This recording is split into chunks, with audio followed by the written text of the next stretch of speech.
So I knew I had problems here months ago when I came out to this place. This was just one of many units, and as you can see, I already sprayed some the fine leaks on it. It had a lot of oil residue, and you can see the bubbles forming there now. I found it with my leak detector a couple months ago, but remember, this place has many units, and I don't have time to fix them all right away, so it's just like keep them running. And we're working like from 7 a.m. to 7 p.m. I could bill in 10, 12, 15 hours a day of billable labor hours, and I cannot catch up with all the work that we have. And oh,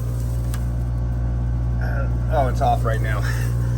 And oh, there it goes. Oh, I can see it now. You see down there? There we go. It's on.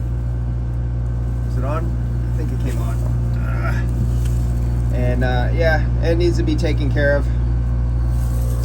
So that's one.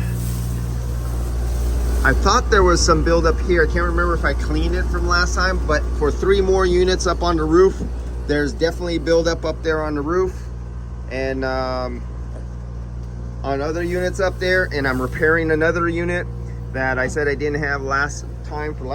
That was an emergency. It stopped working, and now I'm going to go repair that one. But I got to come back to this later. Going to get a new switch. Forget the seal, forget everything. I am going to, let's see, how can I eliminate that? I like to eliminate as few fittings as possible. Unfortunately, this has to have a piston because it's a heat pump, and unless I was gonna, they don't use the heat. And there it goes.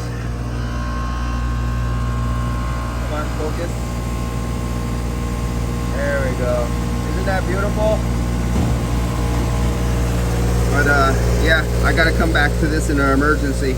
And but right now I'm doing the other emergency. And this is emergency after emergency from job site to job site, never ending. And all this is caused usually by the installer. All right, see you guys.